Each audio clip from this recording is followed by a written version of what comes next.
नमस्कार दोस्तों, आज हम बात करेंगे एक ऐसे तत्वदर्शी संत की जिसके जेल में रहते हुए भी करोड़ों लोग जुड़ रहे हैं और नाम दीक्षा लेकर सभी दुखों को दूर करके सर्व सुख प्राप्त कर रहे हैं। आज हम जानेंगे वही तत्वदर्शी संत रामपाल जी महाराज जेल में क्यों हैं और प्रमाणित करके दिखाएंगे कि ब्रह्मा विष्णु महेश की उत्पत्ति कैसे हुई, माता दुर्गा और ब्रह्म का क्या संबंध है, वेदों के अनुसार सृष्टि का रचयिता और सर्वोच्च परमात्मा कौन है, पूर्ण मोक्ष मार्ग तथा प्रमाणित भक्ति विधि क्या है। दोस्तों, आज हम ये भी जानेंगे कि अक्सर शादी में फेरों के समय पंडितों के द्वारा बोले जाने वाला मंत्र कश्यप गोत्री कश्यप गोत्रा मंत्र का रहस्य क्या है। दोस्तों, हमारा इतिहास गवाह है जो सत्य के मार्ग पर चला, उसके साथ ये नकली विद्वान असुर स्वभाव वाले धूर्त और मूर्ख लोगों द्वारा राजा और प्रजा को गुमराह करके महापुरुषों पर जुल्म करते आ रहे हैं और सच्चाई जानने के बाद जनता ने उन्हें पलकों पर बिठाया।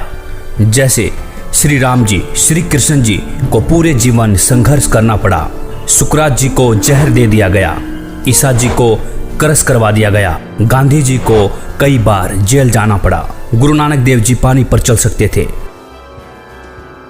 अन्य लोकों में भी जा सकते थे, फिर भी बाबर की जेल में 7 महीना 17 दिन रहे। आखिर क्यों? लगभग 600 साल पहले कबीर साहब को इन धूर्त लोगों ने मारा, काटा, जलाया, खूनी हाथी के सामने डाला, गोले मारे थे और पूर्ण समर्थ होते हुए भी उन्होंने किसी का अहित नहीं किया। उसी प्रकार अब संत रामपाल जी को सत्य बोलने का इनाम दिया जा रहा है, लेकिन सत्य को कुछ दिन दबाया जा सकता है, मिटाया नहीं जा सकता। और वो समय अब आने दो जब जनता जवाब मांगेगी कि हमारे धर्म ग्रंथों में लिखा क्या है और हमें इन नकली विद्वानों ने अब तक बताया क्या है। तब छिपने को जगह भी नहीं मिलेगी। और रही बात संत रामपाल जी की जेल की, तो जिसकी लाठी उसकी भैंस, इसीलिए सी बात, जिसके पास ताकत होती है सरकार उससे डरती है। केवल यहाँ मत कहे कि हम क्या करेंगे, भाई ये करना चाहिए वो करना चाहिए, बस करें, करके दिखाएं।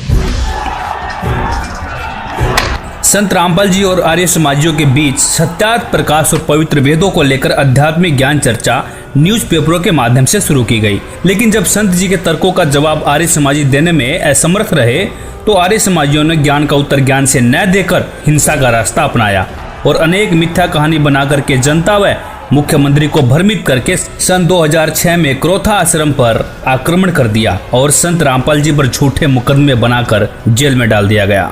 तो उसी समय से संत रामपाल जी अपने ऊपर लगे आरोपों की सीबीआई जांच की मांग कर रहे हैं, लेकिन आज तक जांच नहीं हुई। आखिर क्यों? मैं चाहता हूं कि कोई अपने आप को आर्य समाजी कहने लग जाए, इससे वो आर्य समाज के लोग नहीं हो जाते। यदि उनके वाणी और चरित्र में वो बात नहीं है तो मैं उनको आर्य समाजी नहीं मानता। जिस प्रकार की भड़काऊ भाषा बोल रहे हैं, जिस तरह का भड़काऊ काम वो कर रहे हैं, कानून अपने हाथ में लेकर क्रोथा कांड करवा दिया गया।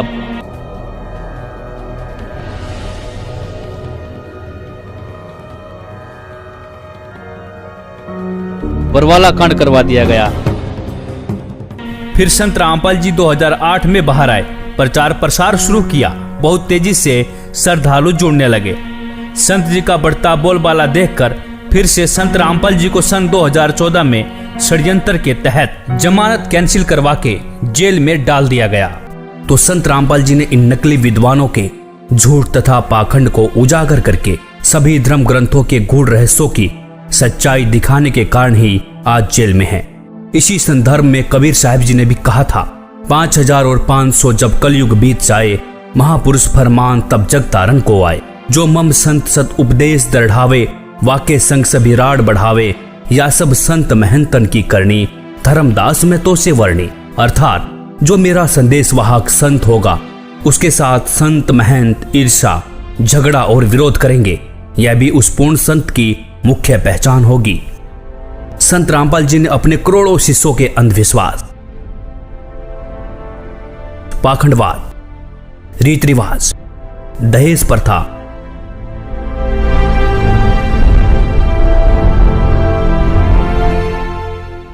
नशाखोरी, मांसाहार, आन उपासना तथा जाति धर्म आदि सामाजिक बुराइयों को पूर्ण रूप से समाप्त कर दिया है। और संत जी ने कहा है, जीव हमारी जाति है, मानो धर्म हमारा, हिंदू मुस्लिम सिख ईसाई धर्म नहीं कोई न्यारा। और इसके साथ ही संत रामपाल जी ने सन 2012 में विश्व के सभी धर्म गुरुओं को आध्यात्मिक ज्ञान चर्चा के लिए आमंत्रित किया था और कई धर्म गुरुओं की सच्चाई से भी रूबरू करवाया था। यह सिद्ध भी किया था कि इन सभी गुरुओं की भक्ति विधि शास्त्र विरुद्ध है। और गीता जी के अध्याय 16 के श्लोक 23 में भी लिखा है कि शास्त्र विधि को त्याग कर मनमाना आचरण करने से साधक को कोई भी लाभ नहीं मिलता है। कबीर साहिब जी ने भी कहा था, कबीर करनी तज कथनी कथे अज्ञानी दिन रात, कुकर जो भोकत फिरे सुनी सुनाई बात।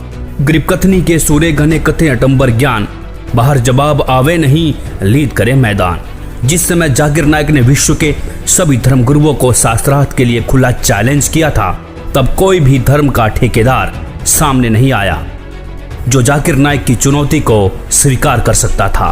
तब संत रामपाल जी ने ही डॉक्टर जाकिर नायक की खुली चुनौती को स्वीकार करके 10 पॉइंटों पर झूठा सिद्ध करने की खुली चुनौती दी थी। अब हम आपको दिखाते हैं डॉक्टर जाकिर नायक की खुली चुनौती, देखिए वीडियो के माध्यम से। भारत के सभी राजनेताओं, स्वामियों, धर्मगुरुओं और शंकराचार्यों को मुसलमान धर्म के प्रवक्ता डॉक्टर जाकिर नायक की खुली चुनौती।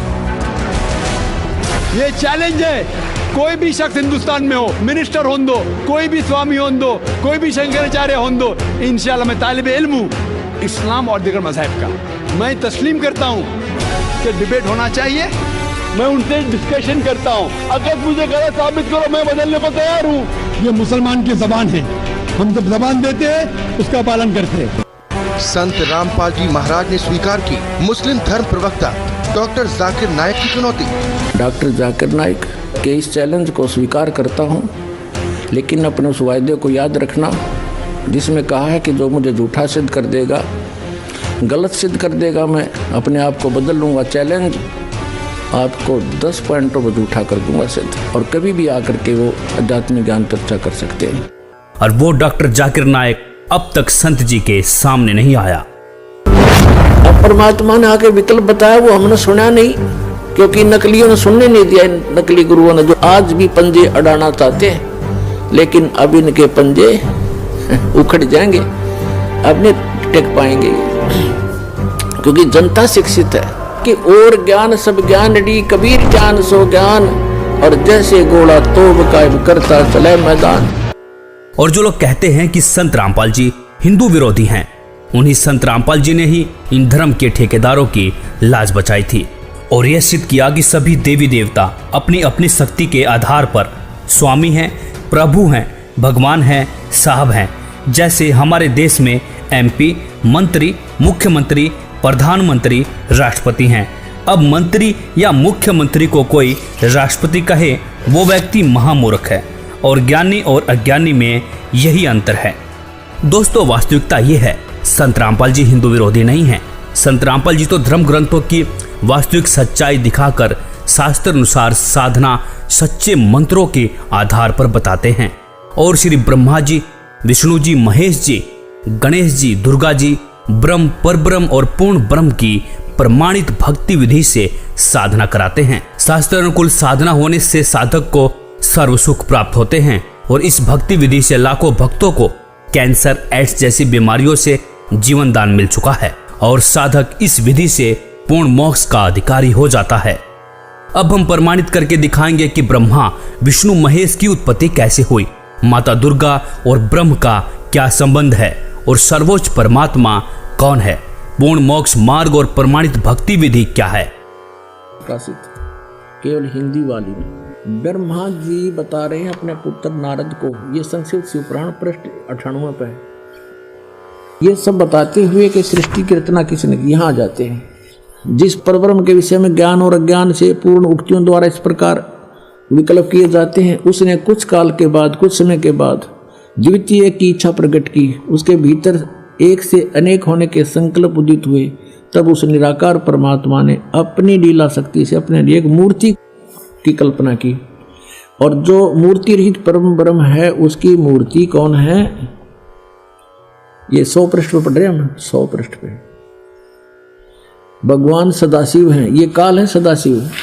अर्वाचीन और प्राचीन विद्वान उन्हीं को ईश्वर कहते हैं। उस समय एकाकी रहकर स्वेच्छा अनुसार विहार करने वाले उन सदाशिव ने अपने विग्रह से, अपने शरीर से स्वयं ही एक स्वरूप भूता शक्ति की सृष्टि की, जो उनके अपने श्रीअंग से कभी अलग होने वाली नहीं थी। उस पराशक्ति को प्रधान प्रकृति भी कहते हैं। उस दुर्गा को गुणवती माया बुद्धि तत्व की जननी और विकार रहित बताया गया है। वह शक्ति अंबिका कही गई है, उसी को प्रकृति दोबारा फिर कहा है। प्रकृति सर्वेश्वरी और त्रिदेव जननी नित्या और मूल कारण भी कहते हैं।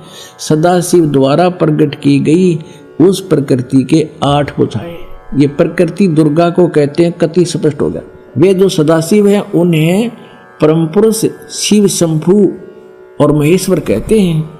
101 पृष्ठ पर हम चल रहे हैं, रुद्र संहिता, गीता प्रेस गोरखपुर से प्रकाशित। वे अपने सारे अंगों पर भस्म रमाए रहते हैं। उन काल रूपी ब्रह्म ने एक ही समय, ये काल रूपी ब्रह्म है, ये काल रूपी ब्रह्म, ये काल है, काल रूपी ब्रह्म ने एक ही समय शक्ति के साथ शिवलोक नामक क्षेत्र का निर्माण किया।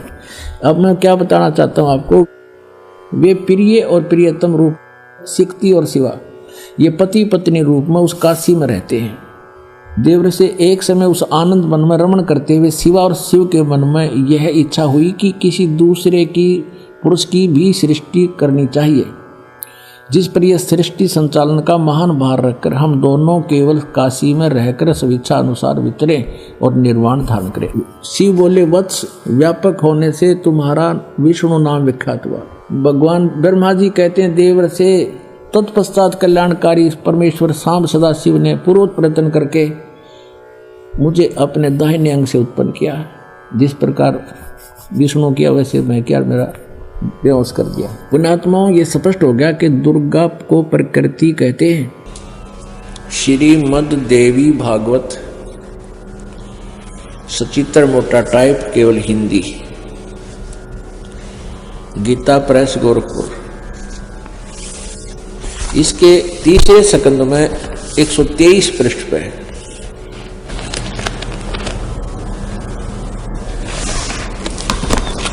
ये है संक्षिप्त देवी भागवत तीसरा स्कंद, पृष्ठ 123 पृष्ठ। यहां से शुरू करते हैं। भगवान विष्णु जी अपनी माता दुर्गा की महिमा करता है और कहता, तुम शुद्ध स्वरूपा हो, यह सारा संसार तुम्हीं से उद्भासित हो रहा है। मैं ब्रह्मा और शंकर हम सभी तुम्हारी कृपा से विद्यमान हैं। हमारा आविर्भाव बिन जन्म, तिरोभाव बिन मृत्यु हुआ करता है। हमारा तो जन्म और मृत्यु, आविर्भाव और तिरोभाव होता है, अर्थात हम अविनाशी नहीं हैं। केवल तुम ही नित्य हो, तुम ही अविनाशी हो, जगत जननी हो, प्रकृति और सनातनी देवी हो। ये प्रकृति भी दुर्गा को ही कहते हैं। अब यहां देखिएगा, भगवान शंकर बोले, देवी यदि महाभाग विष्णु तुम्ही से उत्पन्न हुए हैं, प्रकट हुए हैं, तो उनके बाद उत्पन्न होने वाले ब्रह्मा भी तुम्हारे ही बालक हुए। फिर मैं तमोगुनी लीला करने वाला शंकर क्या तुम्हारी संतान नहीं हुआ, अर्थात मुझे भी उत्पन्न करने वाली तुम ही हो। शिवे, संपूर्ण संसार की सृष्टि करने में तुम बड़ी चतुर हो। इस संसार की सृष्टि, स्थिति और संहार में तुम्हारे गुण सदा समर्थ हैं। उन्हीं तीनों गुणों से उत्पन्न हम ब्रह्मा, विष्णु एवं शंकर, यानी रजगुण ब्रह्मा, सतगुण विष्णु, तमगुण शिवजी शंकर नियम अनुसार कार्य में तत्पर रहते हैं। देखिएगा, अब इसके हम फिर आते हैं 7वें स्कंद में, और इसमें स्पष्ट लिखा है, गीता जी अध्याय नंबर 7 के श्लोक नंबर 4-5 में इकट्ठा किया है कि मेरी 2 प्रकार की प्रकृति है। एक तो जड़ प्रकृति, ये जड़ प्रकृति, और इससे दूसरी है वो जीव रूपा, यानी यह प्रकृति दुर्गा है मेरी। और 14वें अध्याय के अपने आत्मा में थोड़ा कंसेप्ट क्लियर हो जाए, क्योंकि बार बार नहीं मिलता है समय जो आज रजा बख्शी भगवान ने। 3, 4, 5 में ही देखिएगा। अध्याय नंबर 14 श्रीमद् भगवत गीता, और यहाँ देखिएगा 3रा श्लोक। हे अर्जुन, मेरी महत ब्रह्म रूप मूल प्रकृति संपूर्ण भूतों की यानी प्राणियों की योनि है, अर्थात गर्भाधान स्थान है, और मैं सबका पिता हूँ। मैं उस योनि में गर्भ को स्थापन करता हूँ, गर्भम दधामी। उसके संयोग से इन्होंने कुछ अपना बना रखा। सब भूतों की उत्पत्ति यानी प्राणियों की उत्पत्ति होती है। 4 में क्या कहा है? हे अर्जुन, नाना प्रकार की शरीरों में योनियों में जितने भी मूर्तियां अर्थात शरीरधारी प्राणी उत्पन्न होते हैं, प्रकृति तो उन सब की माता है, गर्भ धारण करने वाली माता, और मैं बीज स्थापन करने वाला पिता हूँ। 5वें में क्या कहा है? हे अर्जुन, सतगुण रजगुण और तमगुण ये प्रकृति से उत्पन्न, दुर्गा से उत्पन्न। प्रकृति संभवा, रजगुण ब्रह्मा, सतगुण विष्णु, तमगुण शिवजी, दुर्गा से उत्पन्न तीनों गुण अविनाशी जीव आत्मा को शरीर में बांधते हैं। ये कहेंगे तो ये रोक रहे हैं तीनों, ब्रह्मा विष्णु महेश कर्मानुसार, और परमात्मा कहते नहीं, ये 5 मिलकर प्रपंच बना रखा है, हमारी बात को समझ लेना, इनकी बातों में मत आना। अब परमात्मा कहते हैं कि इन 5 ने मिलकर ब्रह्मा विष्णु महेश माया दुर्गा और ये काल कहिए, इन 5 ने मिलकर ये प्रपंच बना रखा है। वाणी हमारी लइए, हमारे ज्ञान को गहराई से समझना। अब देखते हैं वेदों के अनुसार सृष्टि की रचना और माता दुर्गा, अष्टंगी व ज्योति निरंजन ब्रह्म की उत्पत्ति किसने की? अथर्ववेद भाषा भाष्य, भाष्यकार है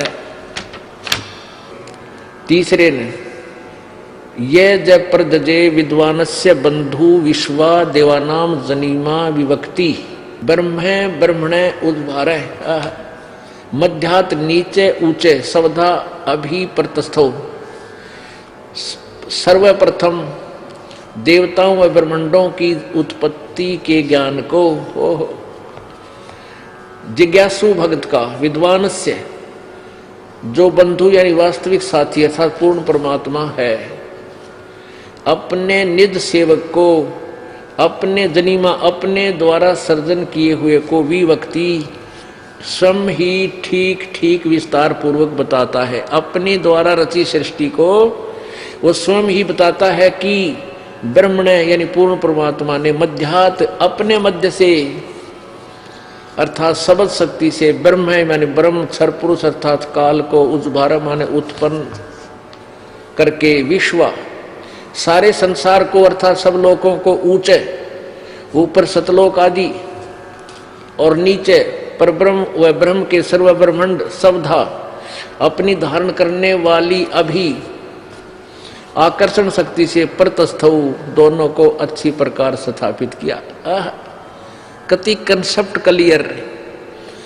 उस परमात्मा ने सबसे पहले अपने वहां एक शक्ति उत्पन्न की, उस से सब ब्रह्मांडों को ठहराया और फिर उस परमात्मा पूर्ण परमात्मा आप ही आकर अपने निज साथी को विशेष भगत को बताता है।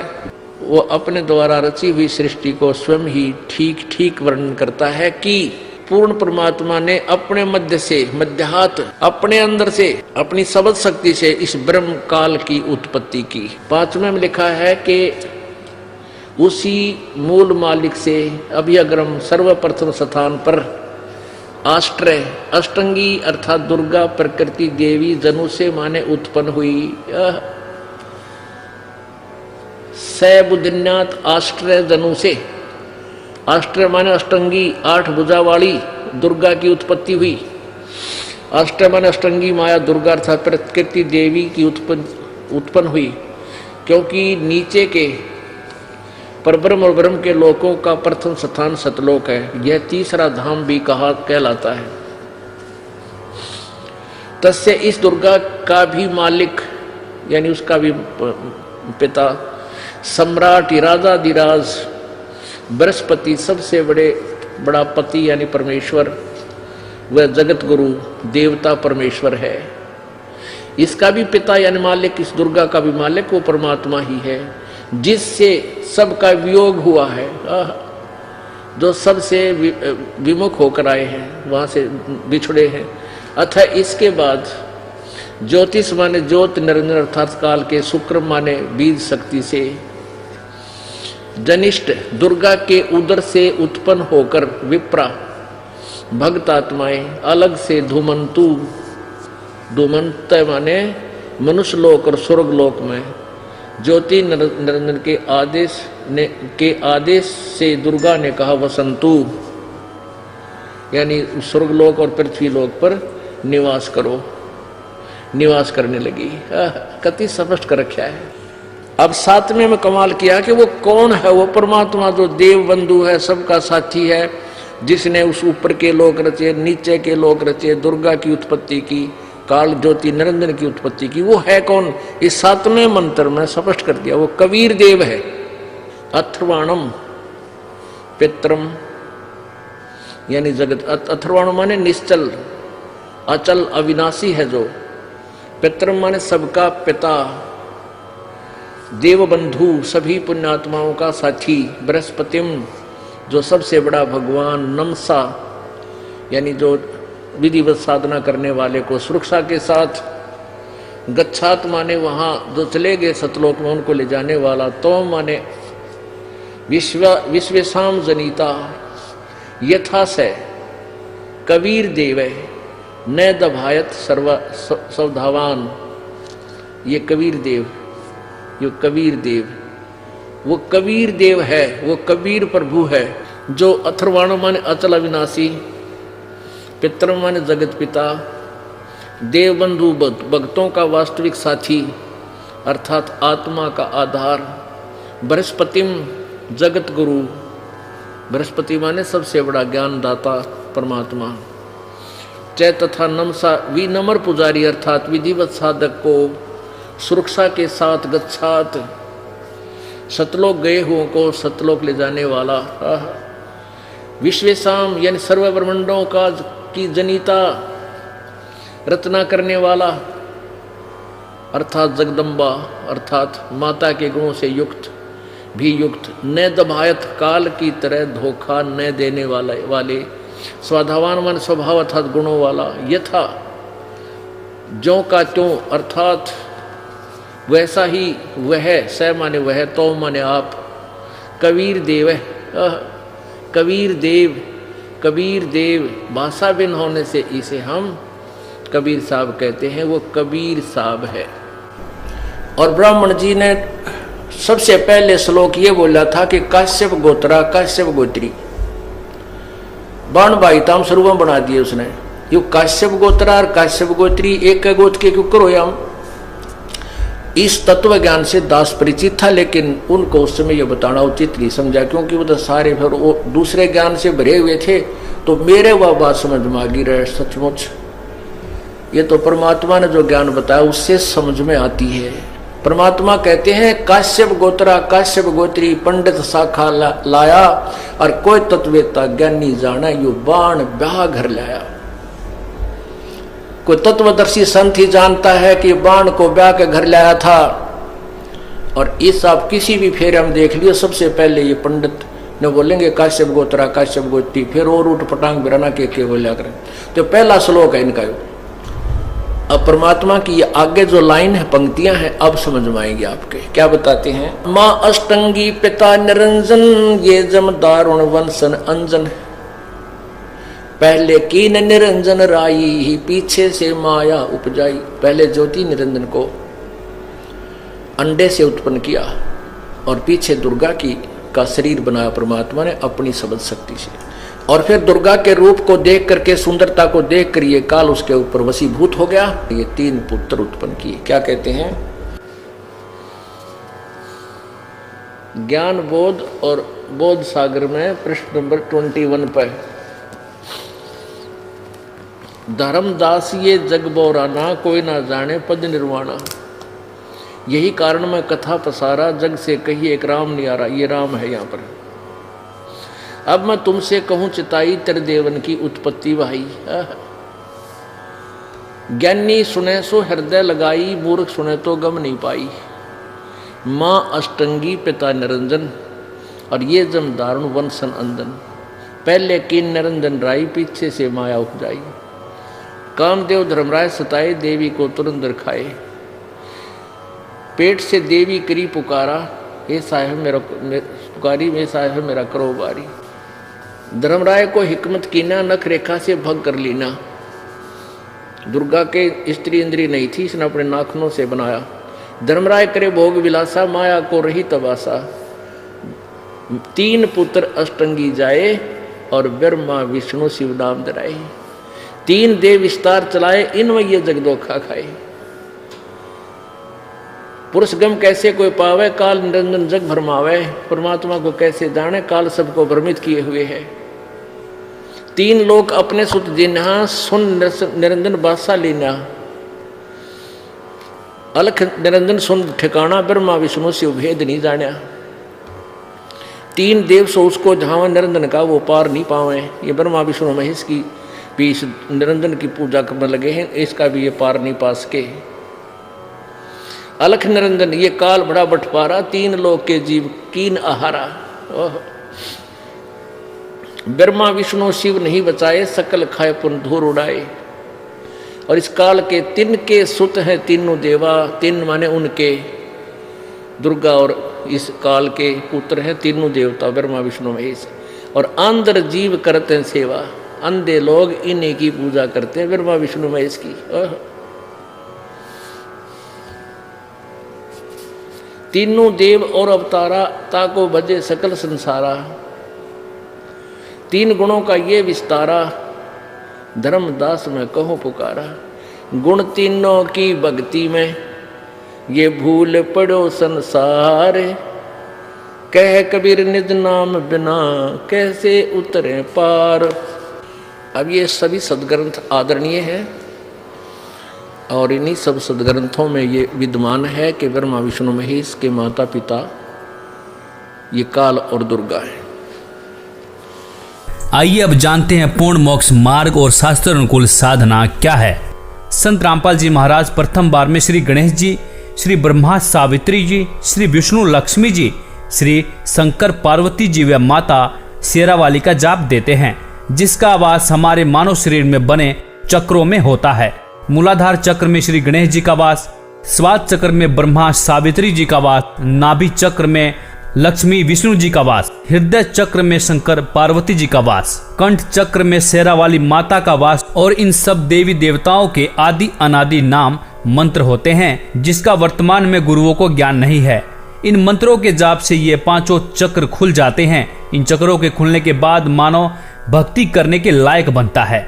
सदगुरु गरीबदास जी अपनी वाणी में प्रमाण देते हैं कि 5 नाम गुज गायत्री आत्म तत्व जगाओ, ओम किलियम हरियम श्रियम सोहम ध्याओ। भावार्थ, 5 नाम जो गुज गायत्री हैं, इनका जाप करके आत्मा को जागृत करो।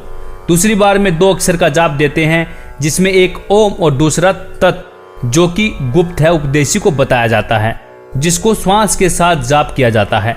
तीसरी बार में शार नाम देते हैं, जो कि पूर्ण रूप से गुप्त है, उसे सतगुरु ही देते हैं।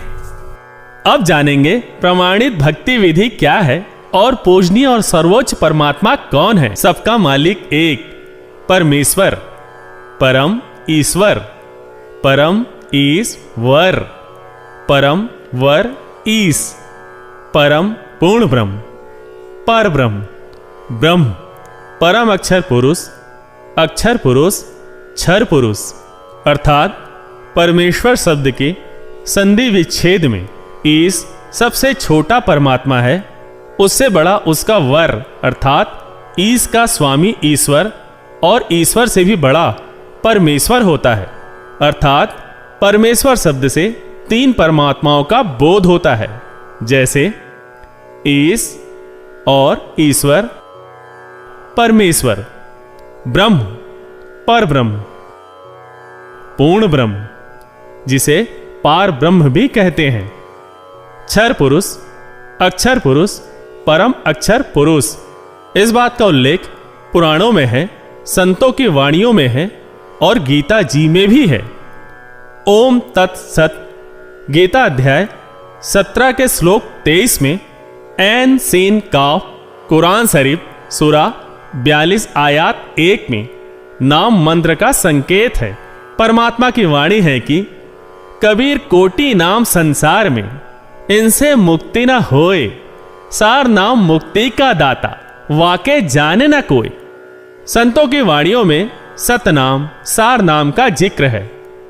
वह यही 3 मंत्रों का मेल है। इस सांकेतिक मंत्र को पूर्ण रूप से जानने के लिए तत्वदर्शी संत बाखबर की खोज करनी चाहिए। वह संत ही पूर्ण होता है जो पूर्ण परमात्मा का पूर्ण ज्ञान कराता है तथा पूर्ण मंत्र नाम प्रदान करता है, जिससे पूर्ण मोक्ष प्राप्त होता है। इस विधि से साधना करके साधक फिर लौटकर इस संसार में कभी वापस नहीं आता। 3 बार में नाम जाप देने का प्रमाण है गीता अध्याय 17 के श्लोक 23 में ओम तत्सत इति निर्देशः ब्राह्मण त्रिविधि स्मृतः ब्राह्मण तेन वेदा च यज्ञा च विहिता पुरा। ओम ब्रह्म का, तत् सांकेतिक मंत्र पर ब्रह्म का, सत पूर्ण ब्रह्म का, ऐसे यह 3 प्रकार से पूर्ण परमात्मा के नाम सुमरण का निर्देश संकेत कहा है। और सृष्टि के अनादि काल में विद्वानों ने बताया कि उसी पूर्ण परमात्मा ने वेद तथा यज्ञादि रचे। संख्या नंबर 822 सामवेद उत्तार्चिक अध्याय 3 खंड 5 श्लोक नंबर 8 का भाषा भाष्य है। मनीषी भी पवते पूर्य कबीर निर्भीयतः परिकोशान अशिष्यदत् त्रितस्य नाम जनयन्न मधु चरणीन्द्रस्य वायुम संख्याय वर्धयन। शब्दार्थ है, सनातन अर्थात अविनाशी कबीर परमेश्वर मानव रूप धारण करके अर्थात गुरु रूप में प्रकट होकर हृदय से चाहने वाले श्रद्धा से भक्ति करने वाले भक्तात्मा को 3 मंत्र अर्थात नाम उपदेश दे के पवित्र करके जन्म व मृत्यु से रहित करता है तथा उसके प्राण अर्थात जीवन श्वासों को जो संस्कार वश गिनती के डाले हुए होते हैं को अपने भंडार से मित्रता के आधार से पूर्ण रूप से बढ़ाता है, जिस कारण से परमेश्वर के वास्तविक आनंद को अपने आशीर्वाद प्रसाद से प्राप्त करवाता है। उपरोक्त विवरण से स्पष्ट हुआ कि पवित्र चारों वेद भी साक्षी हैं कि पूर्ण परमात्मा ही पूजा के योग्य है।